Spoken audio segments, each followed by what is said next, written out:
Hello and welcome to the podcast 10 Lessons Learned, the podcast that makes the world a little wiser lesson by lesson. We uncover wisdom for career, business and life to an international audience of rising leaders. In other words, you'll find valuable insights that you can't find in the textbook because it took us years to learn this stuff. My name is Jeffery Wang, the founder of Professional Development Forum and your host. Today we're joined by Dale Stephens. Dale Stephens is an actress from London who discovered her passion for acting from a very young age.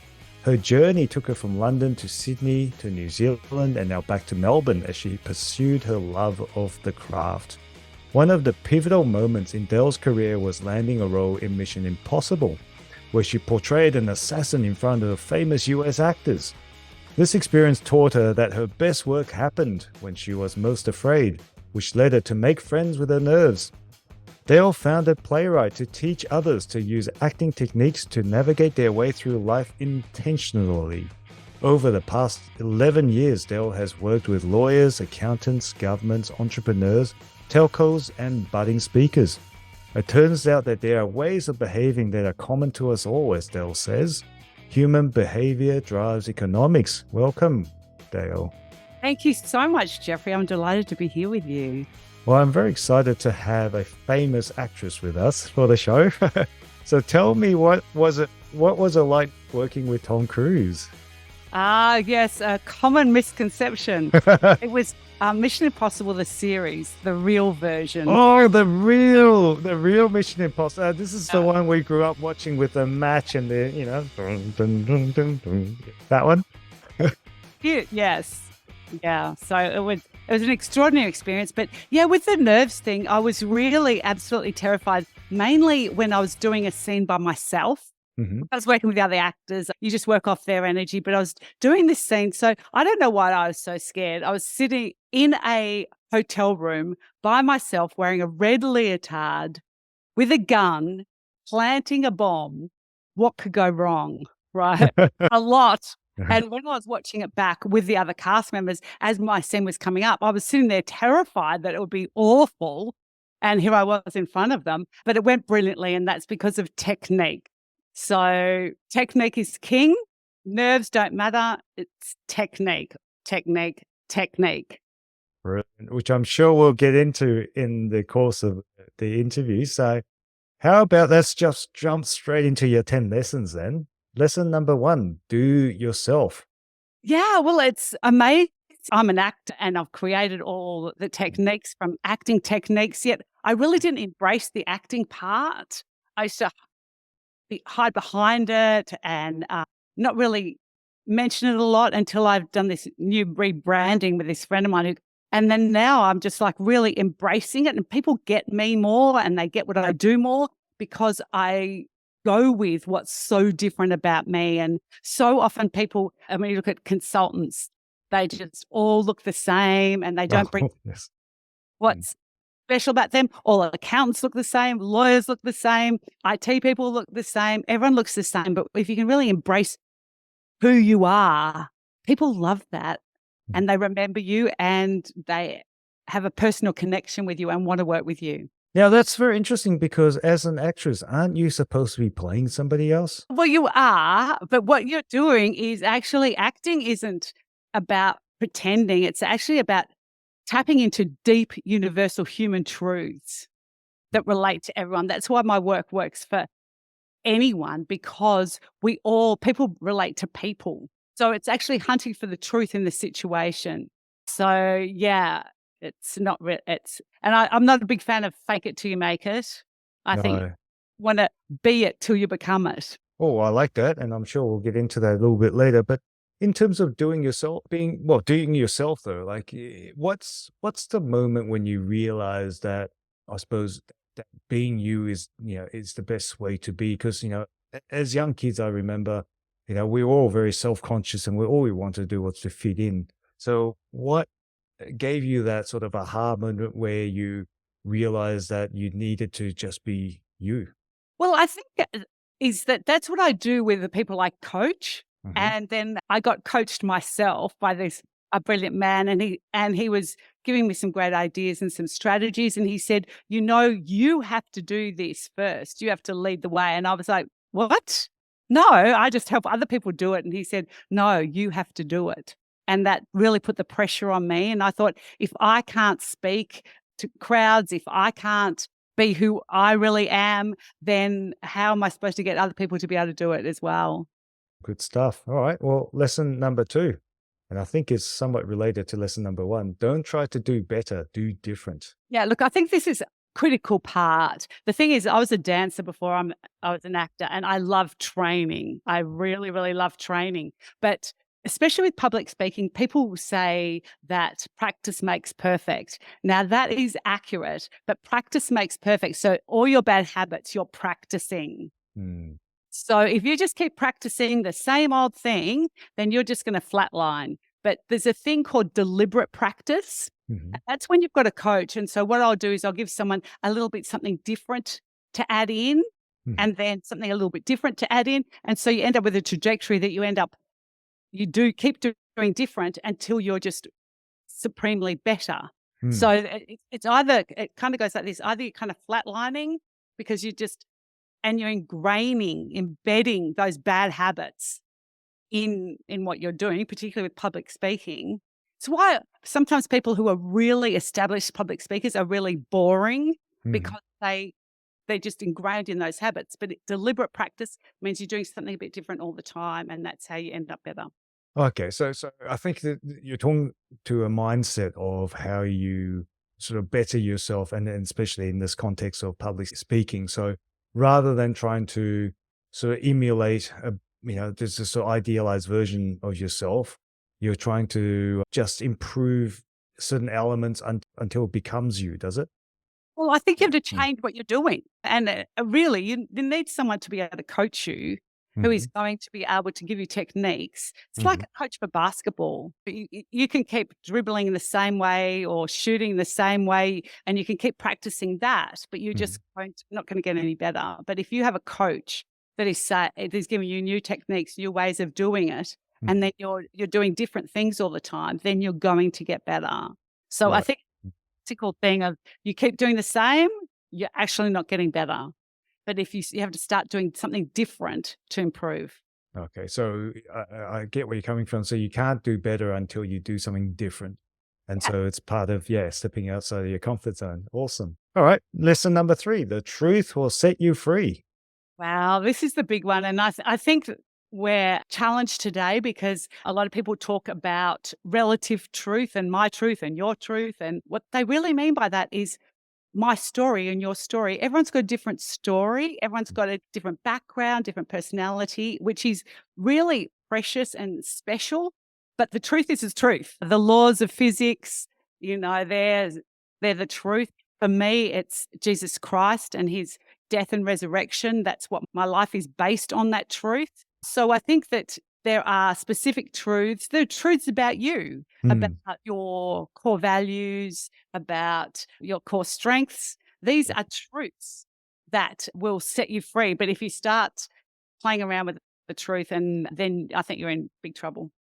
100%. And this is one of my biggest bugbears. I'd hear people talk about my truth all the time, and what they're really talking about is my perspective. And yes, it's important. Everyone has a different perspective, and and we should all try and grapple with how other people see the world. But ultimately, there is, and I think you alluded to before, there are universal truth that people share. There is something that we all share is common to humanity and the human experience. And once we embrace that and accept that things are the way they are, you will live a much happier life, I guess, knowing that there is the absolute truth that we're all orientated towards. So how did you come to learn that lesson? Well, a thing that I think is really interesting is that we all want to belong. And I heard the other day that someone mentioned about Australia and saying that we have the spirit of rejection in Australia, and that because we're initially convicts here, and that something really need to overcome. And I think that plays into the whole concept of acceptance of Mm, people, but a lot of times acceptance goes into accepting all sorts of behaviors or accepting only some people. I think that there's a big piece around acceptance Yeah. that we could really embrace. Mm. And really, at the end of the day, we are one species. Human Mm. being are one species. We all belong to that. Mm. And I think that that's something that we can base everything on. Oh, 100%. I mean, having lived in different countries and different cultures, I certainly have experienced that there are shared humanity amongst us all, what fulfills us, and you talked about how people want to be accepted, they want to belong, they want that security. You talk about Maslow's hierarchy. I mean, that's pretty much the same across all cultures. Yeah, there is that commonality across all people. Yeah, and I 100% agree with that. But I guess what I struggle with is, being in the show business, in that sort of industry, especially nowadays. Yeah, you kind of see the culture that there is, and there's almost a bit of a sort of, there's almost a bit of a counterculture that's going on. It makes it rather difficult for people of faith to work in that industry, don't you think? Oh, very much so. Very much so. There's no question. Really, when I was acting, I was really lucky because people weren't so vocal about all these different views. Really, if you're an actor, you're part of the family. I mean, I remember when I was coming back from drama school in London and coming back to America, and I met all these actors in New York, and they were just like, "You're an actor, great! Oh gosh, I invite you here, invite you there." And so you were just immediately a family. Whereas these days, if your political views or your religious views or your views on virtually anything disagree with other people, there's just so much division. And I think that where Hollywood's been sort of really Hollywood's in trouble, really, because Yeah. it's just specific views. Really, the whole point, as I said at the beginning, is that acting is supposed to be touching deep, universal human truths so that we all can relate to each other, and we get this expands your experience, your human experience. That's the point. So if they're pushing certain ideologies and stuff like that, that's not how you do it. It's not how you do it. And so I think that it's too ideological and not really deeply human enough at the moment. I think it's very problematic. Yeah, and the proof is in the pudding, right? In that a lot of the films nowadays, a lot of these productions that's been pushing these ideological messages that are anti-human, I suppose, or not aligned with a common human experience. It's no wonder that my kids don't relate to Star Wars the same way I did, because Star Wars was a hero's journey ultimately. It's about a young farm boy overcoming his fears so that he can triumph and rescue his friends. And ultimately, it's not about Luke being a man. It's about Luke going through a hero's journey and overcoming his fears. Whereas I think the new series of Star Wars basically it's a what we call a Mary Sue, an overpowered character that has nothing to overcome. And as a result of that, people don't have the same, they don't identify with the film, they don't feel strongly about the film. And as cool as the special effects are and lightsabers and all of that, my children just don't have the same love of Star Wars that I remember back in the days when we were growing up. And these pieces of art has to speak to something deeper within us that we know to be true for us to really enjoy this. I think that's so true. And also, what I've noticed is with all the Marvel movies, they're so juvenile. Good against bad, that's it. They're so juvenile. I remember when my son was growing up and he used to always dress up in Ninja Turtle outfits or Spider-Man and all that. And I said to the kindergarten teacher, I said, "Do you reckon that's okay? What's going on here?" kind of thing. And she said, she researched it and she said, it's good because when you're small, you think in big pictures, not nuance. And he's relating to good and evil. And when you're 5 years old, or 4 or whatever, that's great when you're small. But as you grow up, you're supposed to have discernment and nuance Mm. and be able to go, oh, there's good and bad and there's bad and good. And okay, well, how does that play out? There's a quote, and I think hopefully I can do it correctly. It says, there's so much good in the bad people and so much bad in the good people. It's best that we don't judge any people. No, there's definitely wisdom in that, and I agree with it. I think sadly, because we want to avoid conflict, we've steered away from these difficult conversations. How often do you hear, don't talk about religion or politics? And what we have is an entire generation of people that is incapable of grappling with different difficult issues, difficult conversations. And as you mentioned before, people can't even be friends with you if you don't share the same views or beliefs, or you voted the wrong way.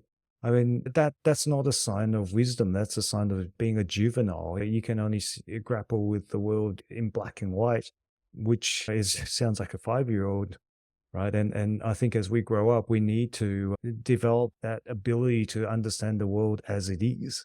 And that's, as you said, various shades of gray and nuance. Yeah, and there's also a concept which I really like is this concept of holding two opposing worldviews in your head at the same time, two opposing ideas. And I think that if you can do that, it's really a sign of maturity. And actually, one of the most interesting conversations I've ever had. So I was, full confession, I was handing out how to vote cards for the Liberal Party. And I was there and there was a young guy who was handing out for the Labor Party. Now, so I'm over 50, female, carnivore, Christian conservative, okay? He's like about 35, so he's young, male, Muslim, vegetarian, Labor voter. Mhm. And we had the best conversation. So I started off going, well, what's so great about Labor? And he'd go, oh, this, that. And I go, well, what about this? And we said, what about that? And we had this amazing conversation. It was just how I think conversations should be, because there was no emotion in it. There was no judgment in it. We were just going, what do you think about this? Or what do you think about that? And I think that's what we're missing. I think that we need to have many more conversations like that. We're just throwing ideas around. I think it would be great. You don't know what you don't know until you become curious, right? And I think probably the key to the polarization is to become curious around the other side. Why would people come to these conclusions? And I think once we understand each other, then you realize that maybe perhaps, there is some value to the other side, and you can become a more informed or form a better opinion after learning all that. And this is actually a very interesting, I think, philosophical discussion between many of us who are hosts at 10 Lessons Learned. One of the lessons that we've heard before was that sometimes there's no other side to the story. And I'm of the view that there always is. And even if there isn't, even if it's just the 1%, you need to seek it out. Because as soon as you start dismissing the other side, that could be a road down somewhere that you really don't want to go. We probably have more that we share in common than what divides us. And it doesn't always have to be team sports. We don't always have to barrack for our colors. A lot of the times it's seeking that common humanity that will eventually lead us to, I think, a much better place. So that was a little bit of a diversion from our lessons, but nevertheless, the truth will set you free. Lesson number 4, you don't know what you're capable of. Oh, it's so true. It's so true. And that's what I see with people I work with. This one woman, she came to me, she was so nervous about speaking in front of people. She came at a rash at her own wedding. So this one was terrified. She was brilliant. She was at a big superannuation company, doing brilliantly, head of sustainable investment. When she introduced me to her colleagues, she spoke really fast, fiddled with her hair, and was just awful. But then I worked with her, and then she nailed this international industry panel, got quoted in the magazine. It was her photo. She was quoted, nailed that. Then she got her company to be one of 30 companies represented at the UN. How did you make her do it? How did I make her do it? Well, I taught her techniques. So I taught her posture so that her posture wasn't working against her. I got her voice to be powerful rather than weak. And I gave her a structure for the panel so that she could stay on track. I crafted her opening. Well, I help. When I craft people's speeches, I actually take their words. I find out what they're saying and then use them. So her opening line for the panel was, because I like them to talk about philosophy. So she started off saying, at First State Super, our philosophy is all around members first. We're investing $90 billion worth of their money, and it's important that we do it sustainably. Pretty good opening. There you go. Yeah. Right. And that gave her the confidence to go and tackle something that she was petrified of. Yeah. So we had the opening. I gave her the structure Mm-hmm. and she stayed to that. But it's Mm-hmm. also with the body language. I gave her resilient body language. I got a voice happening and then the structure. And she just nailed it. She was interviewed, did a a video interview. She nailed that. Just she found her voice and her way of being, her professional way of being that was consistent with obviously how she had performed her job over these Mm. years. But she took that confidence and that ability into speaking on video, into speaking on a panel, and into speaking in regard to the UN. And so that would have elevated her to even higher heights, I guess. Yeah. So Ah, well done. Well done. Lesson number 5, life's a marathon, not a sprint. yeah, I'm a natural sprinter Mm. because being an actor, you're either on set and so you're just hanging around a lot and then you've got to be on set and switched on. In theatre, you're just like on for 2 hours in the day and that's it. But yeah, I had to learn to pace myself. And I think it's actually a series of marathons because you start out a new project or something and it's all great and it's near the end when it's really hurting and the lactic acid is building up, where you want to give up. And that's when you push through and the great things happen. But that's when a lot of people give up. Right. So, but I guess what's your secret for pushing through? Is it a case of just becoming more mentally tough and just push yourself through, or is there like a greater purpose that you've got to aspire to, something that intrinsically motivate you? I think you have to be intrinsically motivated, no question. Mm. Extrinsic motivation is never going to work really. So I think partly it's having that the end in mind and being a bit of a dog with a bone. But the Mm. other thing is realizing that life is a mind game with yourself. So whatever it takes, wake up at 4:30 in the morning or stay up till 2 o'clock in the night or when you need to. Know yourself so that you actually and pace yourself. I think it's the pacing is really, and know where you're at along the project. So, okay, as it gets near the end, it's going to get harder and harder and harder. Mm. So, awareness of where you're at and knowing who you are, I think is really important too. Oh, indeed. No doubt it's tough, right? I've never done a marathon, but a friend of mine has, and they speak about how it's only towards the end when it really plays with your mind because you're in so much pain, so much suffering that, everything in your body is just telling you to quit.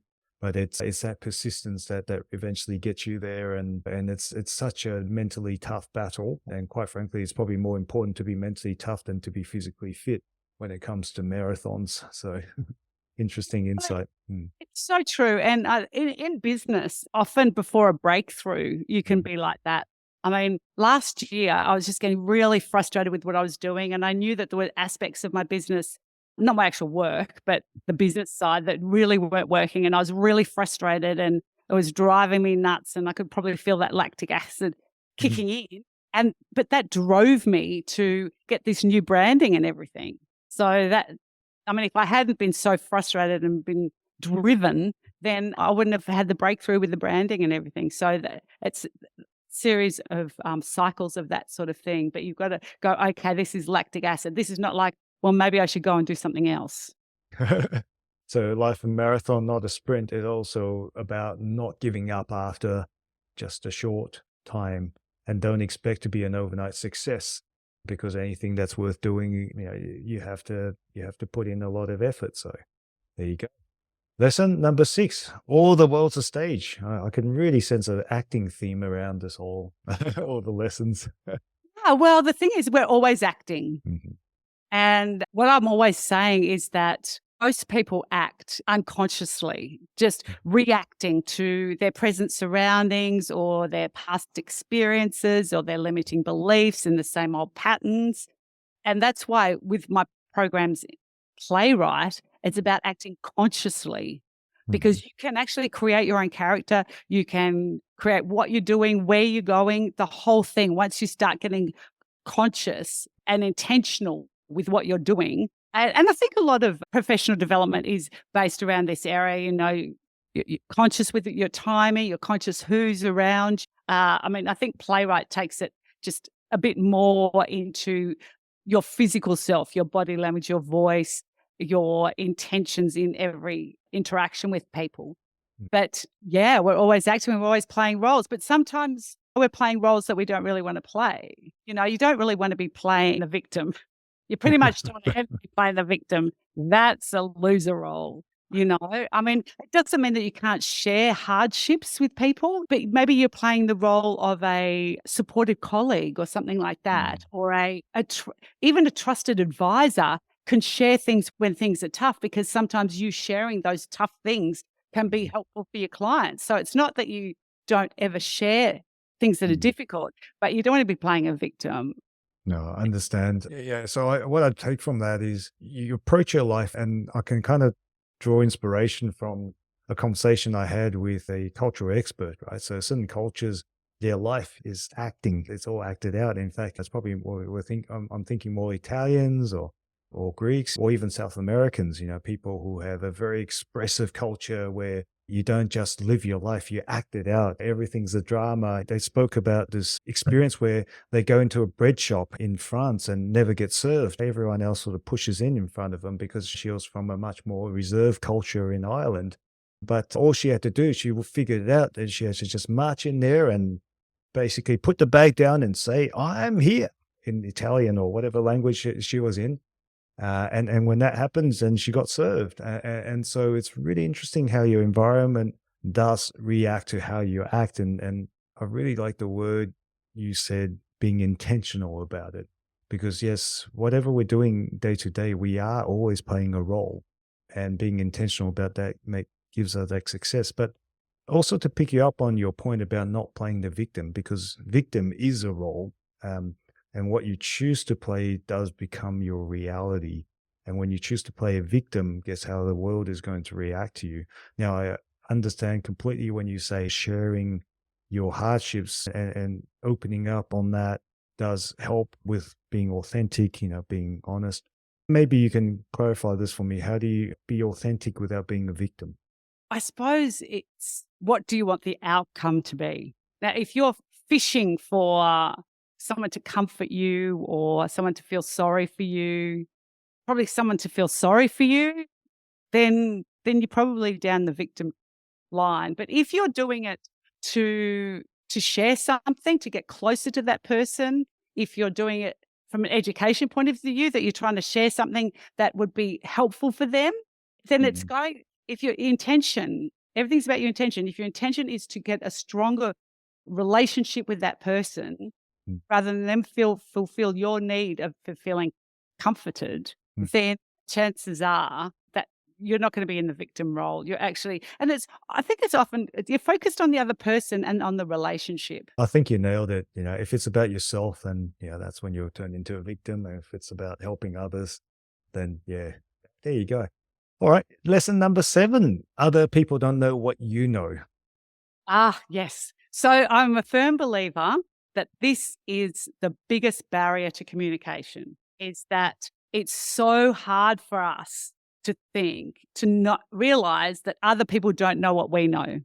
So, I mean, especially if you're speaking to someone who has similar background or similar knowledge and experience to you, Mhm. and you think, oh, they know everything I know, and then you sort of start from there and kind of go to a higher level. Whereas really, you almost can't be too basic when you're speaking. And there's a beautiful concept which says when you're speaking to an audience to never underestimate their intelligence, but never overestimate their knowledge. And I think that that's so beautiful, as you can be real, you just don't treat them like idiots, but you can be really basic. I've worked with lawyers and I've said, you know, what did you get most out of with working with me? And they said the most basic things I do, just about body language and just about keeping their chest up and the power pose and their body language. That is the most basic thing that I work with people. And that's what they love the most. So don't assume that people pretty much know anything about it. I think there's 3 groups of people in any room. People who know nothing about what you're talking about, okay, it's something new. People who know a little bit about it, and so they can be reminded. And the other is people, if they know masses about it, they can look deeper, be encouraged to look deeper at it. So Mm. you never have to worry about how much anyone knows. And that's very important. And I myself have fallen victim to this. I assume that everyone knows everything I know, and anything I know is probably general knowledge that everybody already know. And quite often than not, I find myself quite blown away by things that I thought would be basic, and yet and an interesting test to do is this, and you might consider yourself an expert in, say, acting, in the world of acting, but how often do you find things that you think you ought to have known and yet you know nothing about? And that's what I find myself in that even as someone who's a proficient in the field, or maybe even an expert, there's always stuff that you can learn. But at the same time, what I really like about what you said, never underestimate the audience intelligence, is that you're not condescending in how you put that across. I mean, yes, you're there to share your knowledge, but you're not there to lecture them. You're there to ensure that they need to know something, and you want to pass that knowledge on. And I reflect on a recent experience where I was sharing, a piece of, well, essentially about how to communicate effectively in what I believe is some pretty basic techniques. And I was just blown away by how many people that came up later and thanked me for sharing something which I thought everybody should know. Yeah. Yeah, that's right. And look, even if you're talking about the exact same technique, you're doing it from your perspective, which is different already. Mm. So you just never have to be worried that what you're saying is not brand new or whatever. And my clients don't really like it when I say it, but I say, I want you to imagine you're talking to an 8-year-old child. And if you're doing that, then you're probably doing the Yeah, pitch right. indeed. And it's not because they're stupid. It's because you want that clarity in your communication. And when you can simplify something, that simplicity is the ultimate sophistication, right? Knowing how to communicate something to an 8-year-old requires you to have such a deep understanding of the subject matter and be so clear in how you express it in order to be able to do that. So I actually think that that in itself is a very essential skill to have. So yeah, so that's something that I'm very, very a big fan of. So other people don't know what you know. I like that lesson. And on that theme of communications, lesson number 8, your body language tells you who you are. Ah, yes.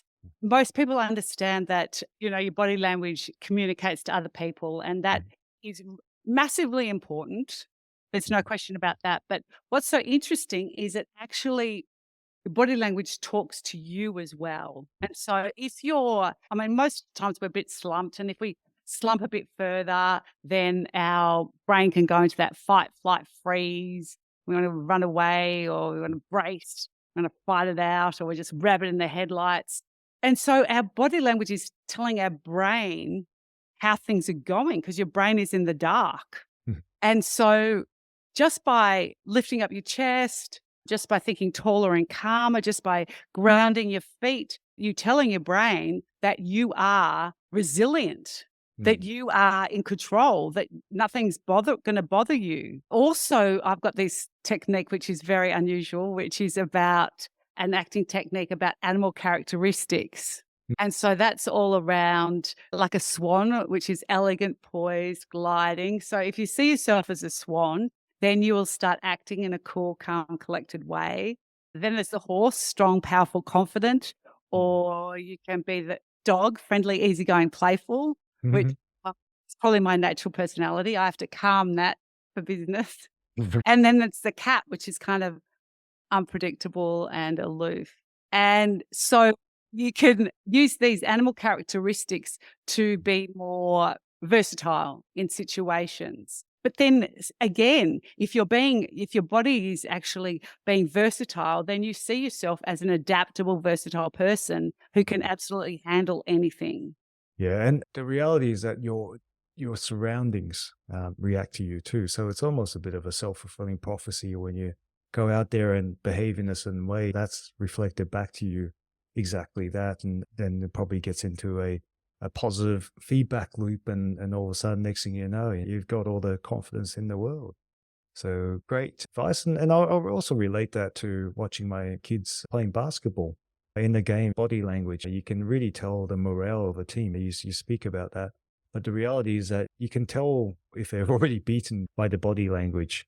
And quite often than not, the game's outcome's not determined until the final buzzer sounds. But however, you can give up long before that if you send the wrong message to yourself and also to your opponents. So definitely a very important lesson there. Lesson number 9. Now, you mentioned this before. Human behavior drives economics. This sounds like something, this is actually quite unique. And I must admit, I don't really know what you mean by this. Okay, so how you show up, everything that you do and how you do it, what drives all your results. So economics is not just financial. Economics is in your relationships, in your the mastery of techniques, absolutely all the results in your life. So economics encompasses all that, is all driven by your behavior. It's driven by how you use your body, how you use your voice, how you create relationships, how you manage those relationships. Everything you do and how you do it is what drives the results. Okay, that makes perfect sense to me. As a sales representative, that's 100% it. A lot of it, essentially, I mean, yes, there's products, there's price, but ultimately people buy from people, and how they judge your offering. Yeah, the sales rep has a massive influence on how you represent your organization. So yeah, 100%. I'm with you there. That brings us to our final lesson, lesson number 10. And this sounds like a reference to a computer game. Choose your avatar. Yes. Well, it's very interesting, the story of Meryl Streep. Because Meryl Streep, when she was in high school, she had mousy brown hair. She was very nerdy, had glasses and braces, read a lot, hung out with the nerdy kids. And for whatever reason, she decided that she'd like to be the homecoming queen. And she had a very different vision for her life than the way it was going. And so she decided to get rid of her glasses, to have her braces taken off. She bleached her hair with lemon and she played the role of the popular girl. And she even took on certain characteristics that popular girls were doing. And she became the homecoming queen. She dated the football star and she created a character for herself in a very short period of time and became who she wanted to be. And I just believe that we can all do that, because I think that as we grow up, we are formed in relation to our surroundings and how to get those relationships to work for us and all that. And then as we become adults, I think that we can really choose every aspect of our character to be aligned. To be authentic, to me, is being aligned so that your body language, your voice, what you say, how you say it, where you go, what you do, who you communicate with, who you hang around with, everything is all aligned. And if you start choosing those things, then you become truly authentic and truly you. Okay, so I think I'll relate that back to when you're saying becoming intentional about it. But I guess I'll just play the devil's advocate here. It sounds rather manipulative, doesn't it? I mean, the thing is, it's age old. People say that they fake it till you make it, and I know you're not, you mentioned before you're not a fan of that. So how do you reinvent yourself without seemingly just manipulating? How do you remain authentic to who you are and yet somehow just change the way you project? I think life is a mind game with yourself. And so I think you just choose, but it's like a child learning to walk. Hmm.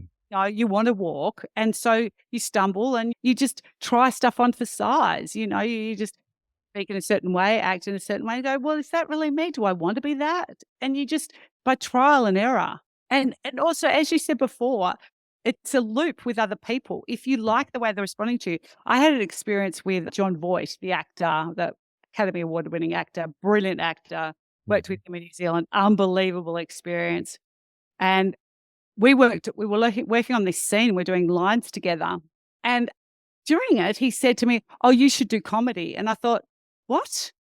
I should do comedy? You shouldn't be saying that. You should be saying I should be doing Shakespeare and you should be taking me back to America so I could do Shakespeare with you and Al Pacino. What do you mean I should do comedy? And I was just really thrown by it. And then I thought, well, is that how I'm coming across? Am I just so light? I mean, I love to make people laugh. I adore it. But I was doing that all the time. And I just thought, well, in my private life, that's fine. But professionally, I don't want to be someone who is funny. I mean, I'm not a stand-up comedian. I don't want people to just laugh all the time, because you can't have two that you're really taken seriously. So I think that you can watch how people respond to you. And I mean, maybe if I wanted to be that, if I wanted to do comedy, or I wanted everyone to laugh at me all the time, that's what I wanted, I could have embraced that more. So I think it's just this constant experiment where you're watching how people respond to you. And if you don't like it, change something about you. Don't try and change them. Yeah, that makes sense. That makes sense. So what you're saying is that it's basically just a part of growing up. It's a process where you grow into it. So being intentional about that choice allows you to essentially grow as a person, and being intentional also allows you to grow in the direction that you ultimately want to head in life. So Yeah. that is wisdom indeed. So it's not necessarily, we don't think of it as a manipulative. You're pretending to be somebody who you're not, but you're actually growing into somebody who you want to become. Yeah. And I think that's a much better way to look at it. All right. Yeah. Well, thank you for that. So that's the last of the 10 lessons. And as we do as a tradition here at 10 Lessons, we love to throw our guests a curveball. And what we do is we ask them, what have you unlearned in your life? So something that you believe to be ironclad truth when you're starting out in life, but then later learn that it's just complete bollocks. Mm, I think goal setting. Goal setting. Goal setting is a waste of time, or is it just not working? I know. I've tried it so many times, and yeah, look, I think it does work for some people. It definitely works for Arnold Schwarzenegger. He's like nailed the goal setting. Like every year, apparently, he set goals and he achieved them all. So if that's your personality and it works for you, fantastic. But if you're an artistic spirit like me, I'm so driven to get better. I'm so driven to kind of excel in business. I'm driven to create phenomenal results for the people I work with. I'm driven to do all these things. I like creating great habits and great ways of working. So that the process drives me. I love training. I love the process. I love getting better. So the goals kind of just, don't really work for me then. So what would you suggest? Just don't set goals? Well, I don't know. I probably should set more goals, but I think know yourself. And everything comes down to know yourself and create your own life. Either life creates you or you create your life. That's it. So long as you're intentional about creating that life, you don't need to stick to hard goals and sort of feel bad about not achieving it. All right. Well, that's a definitely a piece of wisdom there as well. So thank you very much. It's been the most pleasurable talking to you. Always fun to talk to a creative. As I've always had an interest in the performing arts since my uni days. It was something that I from a very young age that has a massive impact on what you could do with your life. So thanks for sharing all of that, and thank you for being on the show, Dale. Oh, it's been such a pleasure. I love the way you go deep into topics rather than just float on the top. So thank you. Thanks. And we will finish on that note. You've been listening to 10 Lessons Learned, the podcast that makes the world a little wiser, lesson by lesson. We're joined today by our special guest, Dale Stevens. This episode is produced by Robert Hossery and sponsored by the Professional Development Forum. Don't forget to leave us a review or comment. You can even email us at podcast@10lessonslearned.com. That's podcast at number 10lessonslearned.com. Go ahead and hit that subscribe button so that you don't miss an episode of the only podcast that makes the world a little wiser, lesson by lesson. Thanks for tuning in and stay safe, everyone.